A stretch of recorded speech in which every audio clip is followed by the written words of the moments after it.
शादी के बाद तलाक की ऐसी घिनौनी शर्त, तो आप ये शादी क्यों करवाना चाहते हैं? मैं अपनी नस काट लूंगी अगर किसी ने भी मुझे उस शिवाय से शादी करने के लिए कहा तो। Nandini please please please stop it. ये चाकू हटाओ। नहीं माँ, मेरी जिंदगी बर्बाद हो जाएगी। आपने देखा है उस शिवाय को, गरीब, अनपढ़, फटे पुराने कपड़े पहनता है। वो न जाने किस बस्ती में ले जाएगा मुझे। सब जानने के बाद भी आप लोग चाहते हो कि मैं उससे शादी करूं? पापा जी क्यों कर रहे हैं आप ये सब? क्यों अपनी पोती की जान लेना चाहते हैं आप? अगर आज के आज आपने ये रिश्ते को नहीं तोड़ा तो मैं आप पे केस कर दूंगी। चलो ठीक है, तो फिर एक केस मैं भी कर दूं तुम पे। नंदिनी की पापा की मौत से पहले क्या सच सामने आया था याद है ना? अगर चाहती हो कि वो सच दोबारा सामने ना आए तो इस रिश्ते के लिए खुद भी मान जाओ, अपनी बेटी को भी शादी के लिए मनवा लो। बुढ़ा पागल हो गया है। 101 लड़कों के रिश्ते ठुकरा चुका है। लगता है ये बुढ़ा ना अपनी पोती की शादी होने ही नहीं देगा। अरे 100 क्या 500 लड़कों के रिश्ते ठुकरा सकता है ये। और ये बुढ़ा कोई आम बुढ़ा नहीं है, देश का सबसे रईस बुढ़ा है ये। बजाज इंडस्ट्रीज का मालिक है मुकेश बजाज। और ये जब किसी भी शख्स से अपनी पोती की शादी करवाएगा ना तो पूरी दुनिया देखते रह जाएगी। मैडम जी, इस बार ऐसे रिश्ते लेकर आए नंदिनी बिटिया के लिए कि आपको पसंद आएगा ही। जिस तरह से मुकेश बजाज ने अपनी पोती के लिए बड़े से बड़े नाम को ठुकराया था, वो देखकर सब लोग बेसब्री से इंतजार कर रहे थे, ये जानने के लिए कि आखिर वो चाहते क्या थे। पापा जी ये देखिए,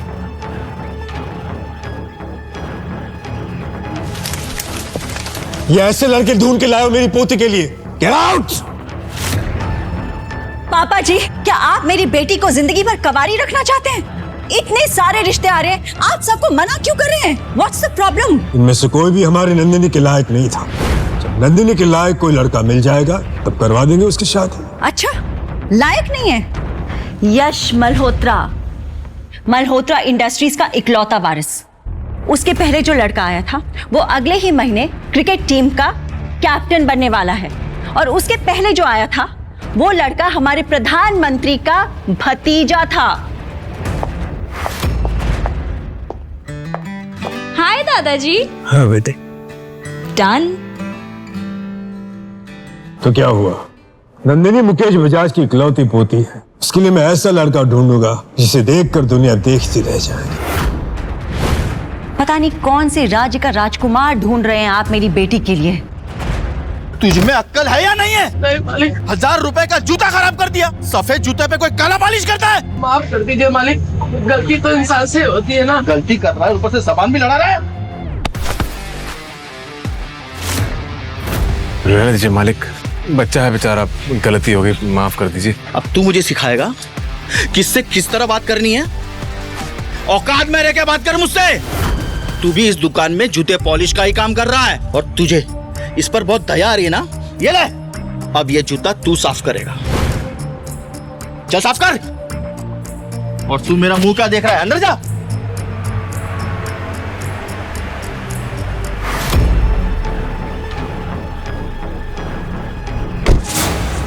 मुकेश जी, आप यहाँ क्या सेवा कर सकता हूँ?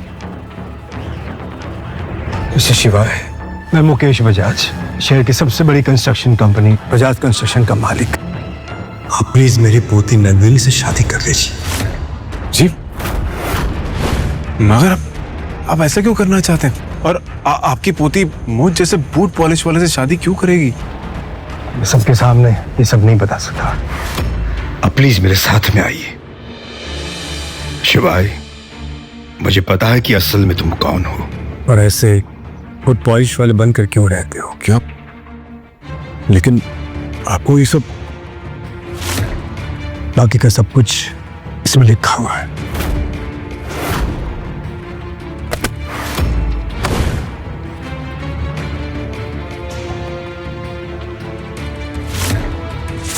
लेकिन शादी के बाद तलाक की ऐसी घिनौनी शर्त, तो आप ये शादी क्यों करवाना चाहते हैं? और आपको मेरे बारे में सब कैसे पता? शादी के बाद तुम्हें सब पता चल जाएगा। शिवाय को अपना राज छुपाने के लिए इस शादी के लिए हाँ बोलना ही पड़ा।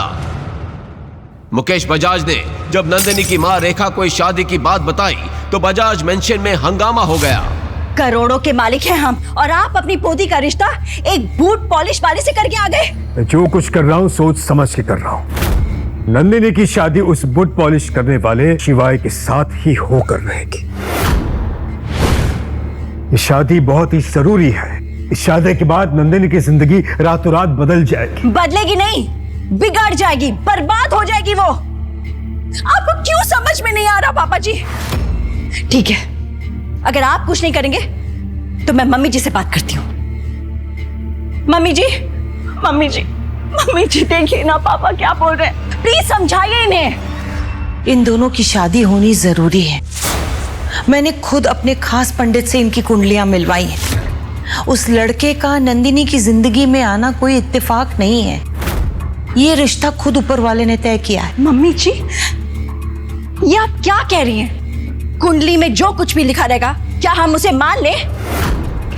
ठीक है, अगर आप भी मेरा साथ नहीं देंगी तो कोई बात नहीं, मैं अकेले ही अपनी बेटी को इस शादी से बचा के रहूंगी। मैं अपनी नस काट लूंगी अगर किसी ने भी मुझे उस शिवाय से शादी करने के लिए कहा तो। Nandini, please please please stop it, ऐसा मत कर। Stop it, stop it, please कुछ मत करना। ये चाकू हटाओ। नहीं माँ, मेरी जिंदगी बर्बाद हो जाएगी। आपने देखा है उस शिवाय को, गरीब, अनपढ़, फटे पुराने कपड़े पहनता है वो। ना जाने किस बस्ती में ले जाएगा मुझे। सब जानने के बाद भी आप लोग चाहते हो कि मैं उससे शादी करूं? नहीं नहीं नंदिनी, तुम्हें कहीं नहीं जाना पड़ेगा। शादी के बाद शिवाय यहीं पर रहेगा हमारे साथ में। तुम्हें अपने ऐशो आराम छोड़ने की कोई जरूरत नहीं है। नहीं, मैं फिर भी उससे शादी नहीं करूंगी। और अगर दादाजी ने मेरे साथ जबरदस्ती की तो मैं अपनी जान ले लूंगी। स्टॉप इट, स्टॉप इट, एक मिनट, मैं समझाती हूँ। पापा जी, क्यों कर रहे हैं आप ये सब? क्यों अपनी पोती की जान लेना चाहते हैं आप? अगर आज के आज आपने ये रिश्ते को नहीं तोड़ा तो मैं आप पे केस कर दूंगी। चलो ठीक है, तो फिर एक केस मैं भी कर दूं तुम पे। नंदिनी की पापा की मौत से पहले क्या सच सामने आया था याद है ना? अगर चाहती हो कि वो सच दोबारा सामने ना आए तो इस रिश्ते के लिए खुद भी मान जाओ और अपनी बेटी को भी शादी के लिए मनवा लो। मुकेश बजाज की इस एक चेतावनी ने रेखा का मुंह ऐसा बंद किया कि वो नंदिनी को अपने साथ लिए वहां से चली गई। ये सब क्या चल रहा है? वक्त आने पर रेखा को सब कुछ बता दूंगा, पहले शादी तो हो जाए। अब इस शादी को कोई नहीं रोक सकता था। शादी का सच बिना जाने रेखा और नंदिनी को हाँ करनी ही पड़ी। शादी का दिन नजदीक आ रहा था, पर अब तक नंदिनी शिवाय से एक भी बार नहीं मिली थी। ये बात शिवाय को अंदर से खाए जा रही थी। कल हमारी शादी है, लेकिन हमारे बीच अब तक ठीक से बात तक नहीं हुई है।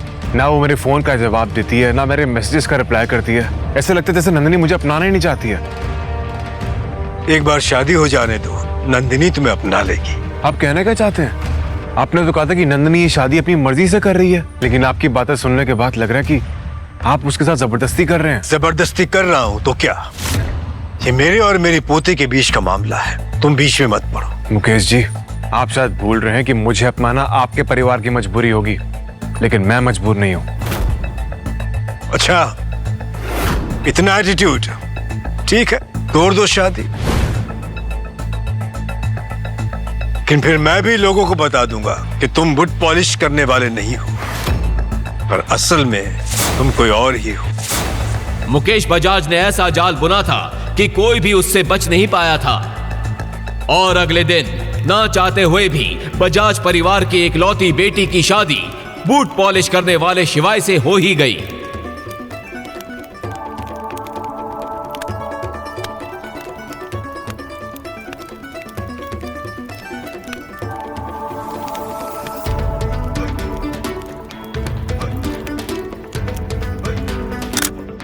अब तो बता दीजिए, आप क्यों चाहते रहे हम दोनों को इस रिश्ते में बांधना? बताइए कि मेरी जिंदगी बर्बाद करके क्या हासिल हुआ है आपको?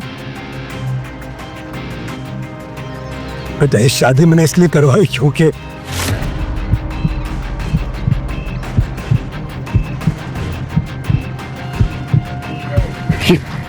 दादाजी क्या हो रहा है?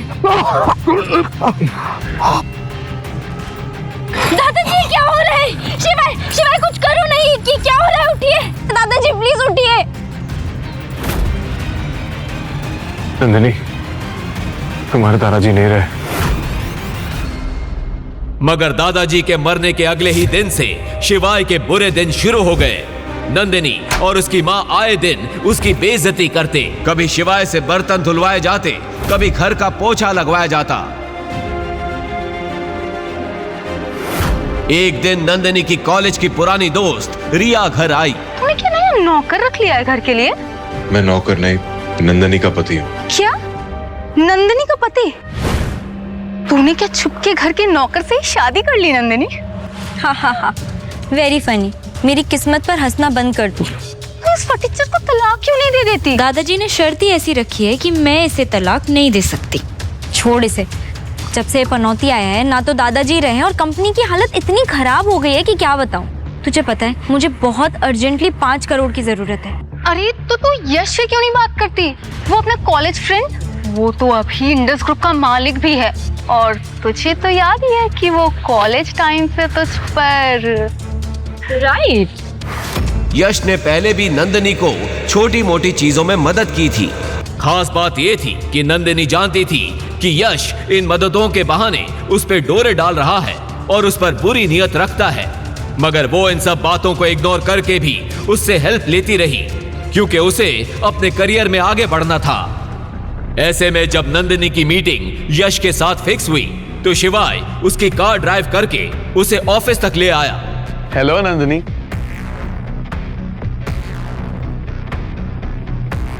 इतनी देर कैसे लग गई तुम्हें? सब ठीक तो है? All okay? यहाँ all okay. I am so sorry, मैं ट्रैफिक में फंस गई थी। कोई बात नहीं, इट्स ओके। कम। वैसे ये कौन है? तुम्हारा ड्राइवर? मैं नंदिनी का पति शिवाय। हो, पति, husband. Hi, I am sorry शिवाय, एक्चुअली मुझे पता नहीं था। वैसे तुम करते क्या हो? क्या बिजनेस है तुम्हारा? वो दरअसल मेरे पास काम नहीं है। मैं दरअसल ज़रा पढ़ा लिखा नहीं हूँ तो। ये गरीब फटीचर को नंदिनी जैसी लड़की मिल गई, वाह। खैर मेरे लिए तो अच्छा ही है। अब इसे जाल में फंसाने के लिए बस थोड़े से पैसे फेंकने की जरूरत है। अरे कोई बात नहीं, मैं नंदिनी के लिए इतना तो कर ही सकता हूँ। ऐसे हमारी कंपनी में एक जगह खाली है, बताओ करोगे काम? डोंट वरी, तुम नंदिनी के हस्बैंड हो, मैं तुम्हें अच्छा काम ही दूंगा। Oh shit, I am so sorry Nandini, मेरी एक अर्जेंट मीटिंग है, मुझे जाना होगा। मैं तुमसे कल मिलता हूँ। बाय।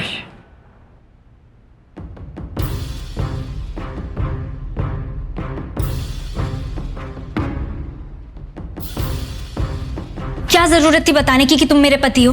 और तुमने ये भी बता दिया कि तुम्हारे पास कोई जॉब नहीं है। ये सब बताया तो बताया, जब वो तुम्हें जॉब ऑफर कर रहा था तो हाँ क्यों नहीं बोल रहे थे? कब तक तुम्हें ऐसे बैठाकर खिलाऊंगी मैं? नंदिनी, मुझे इस यश की नजर कुछ ठीक नहीं लग रही है। वो तुम्हारी कंपनी को बचाने के लिए पैसे नहीं दे रहा है, वो तुम्हें इसलिए पैसे दे रहा है क्योंकि उसकी बुरी नजर है तुम पर। Shut up. तुम्हें पता भी है एक कंपनी को चलाने के लिए क्या कुछ करना पड़ता है। ऐसे निठल्लों जैसे बहाने मत बनाओ तुम। पता नहीं क्या सोचकर दादाजी ने तुम्हें मेरे सर पर सवार कर दिया है और खुद स्वर्ग से धार गए। नंदिनी देखो, ऐसी बात नहीं है। देखो, मुझे 5 करोड़ चाहिए और अगर नहीं मिले तो मुझे तुम्हारी तरह बर्तन धोने पड़ेंगे, जो मैं नहीं करने वाली।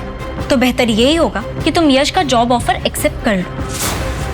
पता है अगर दादाजी की शर्त नहीं होती ना तो कब का तलाक दे चुकी होती मैं तुम्हें।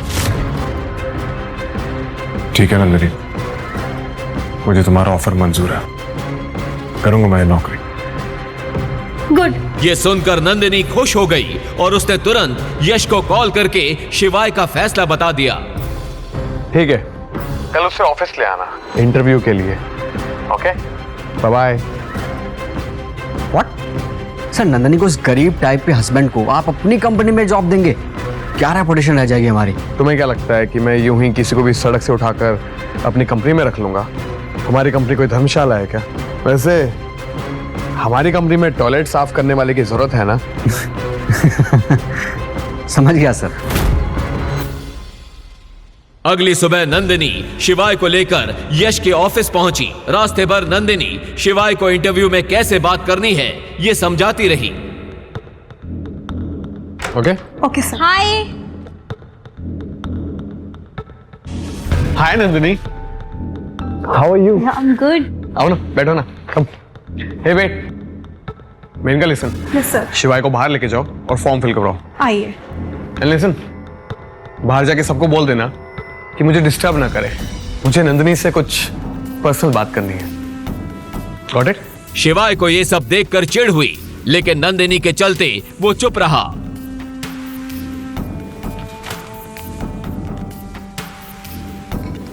ये लो, इसमें अपनी डिटेल्स भर के साइन कर दो।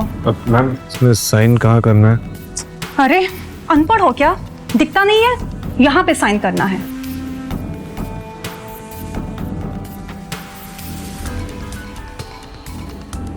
शिवाय फॉर्म में अपनी डिटेल्स भर रहा था कि तभी भागते हुए मैनेजर यश की कैबिन में पहुंचा। यस सर, दिनेश सर आए हैं।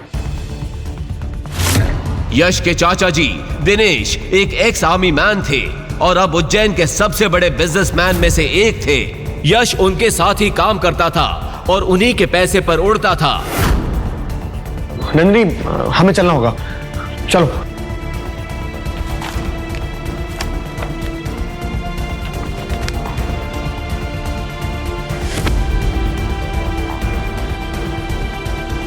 बदतमीज, अंधा है क्या?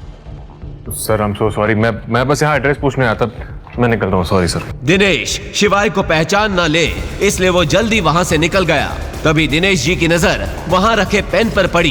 पेन पे बने उस एस को देख के उनके पैरों तले जमीन खिसक गई।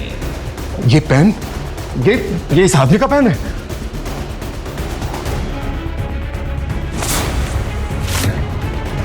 मिस्टर शिवाय 3 साल से कहाँ थी? हमारी कंपनी खरीदने आए थे क्या? क्या कंपनी खरीदने? उस आदमी को देख के आपको ऐसा लगता है कि वो एक समोसा भी खरीद सकता है? द रियलिटी इज कि वो मेरी फ्रेंड नंदिनी का हस्बैंड है। कोई काम वाम नहीं है उसके पास, तो मैंने सोचा उसे कुछ काम दे दूं। तो आपने उसको डांट दिया तो वो चला गया यहाँ से। तुम्हारा दिमाग खराब हो गया यश। इस पेन को देख रहे हो? इस निशान को देख रहे हो? ये निशान उन्हीं लोगों का होता है जिनके पास। कुछ कहते कहते दिनेश जी रुक गए, मगर ये सब सुनकर अब यश की भी हालत खराब हो गई। उसने अपने चाचा के चेहरे पर ऐसा डर पहली बार देखा था। सर आप किसकी बात कर रहे हैं? आप शिवाय को क्या समझ रहे हैं? मैडम, क्या आप सचमुच नहीं जानते कि आपके हस्बैंड कौन है? मैं समझ नहीं पा रहा हूँ कि मैं आपको ये बात बताऊं भी या नहीं। इसका मतलब शिवाय सर उज्जैन में है। कुछ बड़ा होने जा रहा है। मुझे अपनी टीम को अलर्ट करना पड़ेगा। मैडम, ये लीजिए शिवाय सर का पेन। दिनेश जी की बातें सुनकर नंदिनी की हालत खराब हो गई। आखिर मतलब क्या है इन सब बातों का? कौन है ये शिवाय? दिनेश अंकल तो एक्स आर्मी में हैं, वो उससे क्यों डर रहे हैं? नंदिनी घबराई हुई वहां से घर पहुंची और गुस्से से बोली, शिवाय कौन हो तुम? मैं तुम्हारा पति शिवाय महेश्वरी। बकवास बंद करो।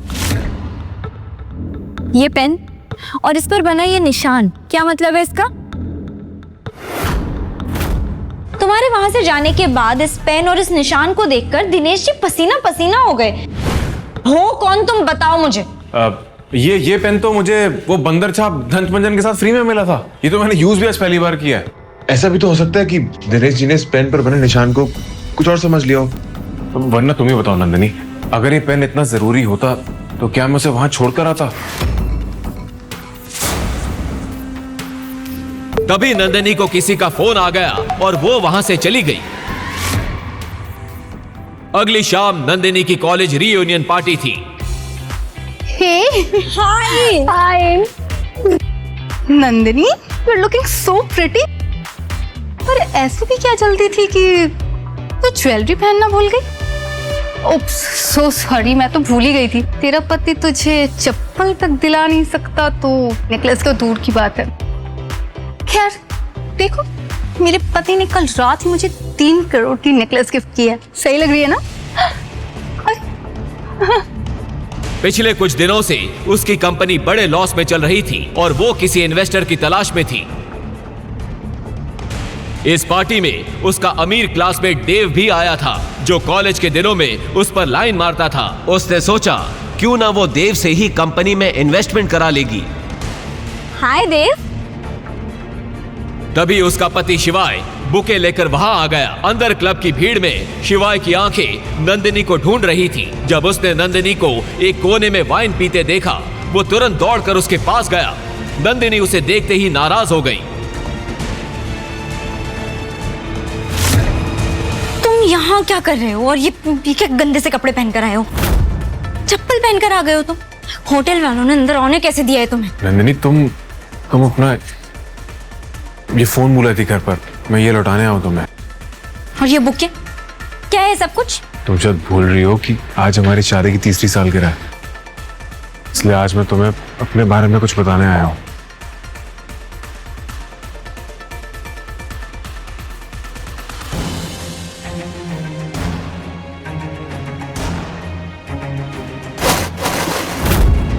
वहां खड़ा हर शख्स अब शिवाय, देव और नंदिनी को देख रहा था। Let's dance. नंदिनी बस एक बार मेरी बात सुन लो, मैं तुम्हें सारा सच बता दूंगा। ये फूल देख रहे हो? तुम्हारी औकात इन फूलों की तरह है मेरी जिंदगी में।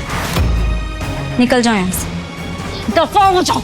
नंदिनी चलो मेरे साथ। अरे क्या बवाल कर रखा है यार। नंदिनी बेबी रिलैक्स, तुम्हारा पति नकार है, मैं नहीं। बोलो कितना पैसा चाहिए? 1 करोड़, 2 करोड़ या 10 करोड़? देव तुम मेरी मदद करोगे? ऑफ कोर्स करूंगा, आफ्टर ऑल तुम मेरी दोस्त जो हो। लेकिन मेरी एक शर्त है, 2 करोड़ के लिए तुम्हें पूरी शाम मेरी गोद में बैठना होगा। 10 करोड़ के लिए तुम्हें अपनी एक रात मेरे नाम करनी होगी। बोलो मंजूर है?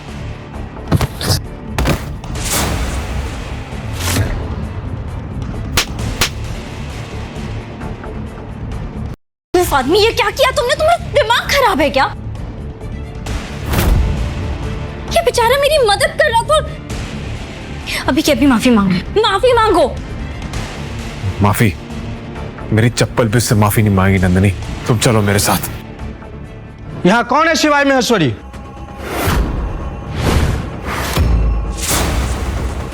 मैं हूं शिवाय महेश्वरी, और अगर मरना नहीं चाहते तो निकल जाओ यहां से अपने चंडू मंडू को लेकर।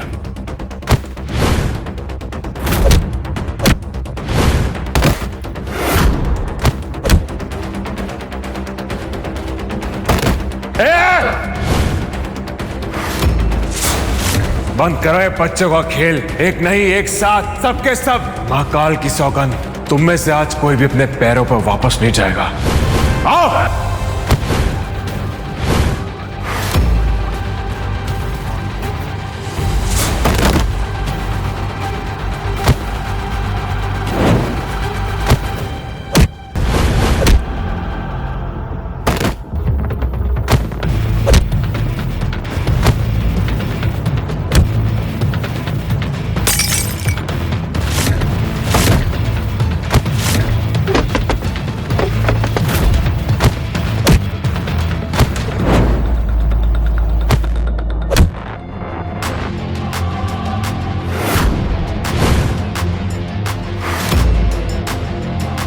हेडशॉट। ये कैसी पलटन भेजी तूने? सबके सब माचिस के तीली की तरह ढेर हो गए। ये तो मेरे सबसे खतरनाक आदमी थे। मैं खुद वहां था। क्या? हेडशॉट? बाप रे बाप, वो तो अंडरवर्ल्ड का सबसे बड़ा गुंडा है। उसकी नजर जिस पे पड़ी समझो उसके दिन गए।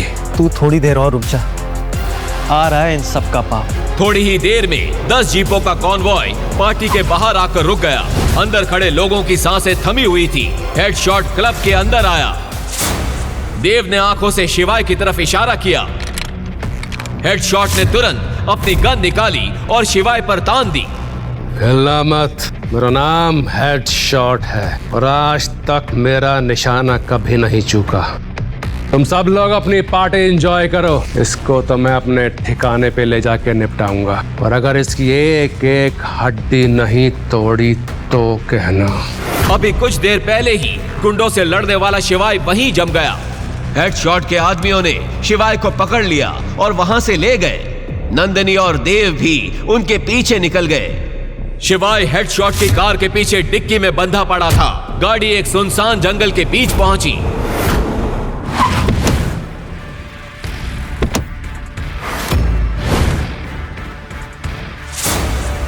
जैसे ही उन्होंने डिक्की खोली, सबके चेहरे का रंग उड़ गया।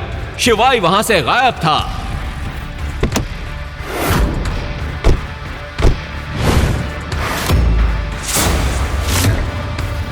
ये कैसे हो सकता है? गाड़ी तो कहीं रुकी भी नहीं है। चलती हुई गाड़ी से बंधा हुआ आदमी भाग कैसे सकता है? तभी हेडशॉट की नजर वहां पड़े एक पेन पर गई। उसे देखते ही उसके चेहरे का रंग सफेद पड़ गया। ये पेन उसका है क्या? हाँ, वो भिकमंगा इसी से पेपर साइन करता है। तुम लोग जानते भी नहीं हो कि तुम लोगों ने क्या किया है। तुम लोगों ने तो मुझे मरवा ही दिया। मेरा सारा का सारा धंधा खत्म हो जाएगा। अगर तुम भी अपनी जान बचाना चाहते हो तो जल्दी से जल्दी कहीं जाकर छुप जाओ, क्योंकि अब तुम लोग भी नहीं बचने वाले हो।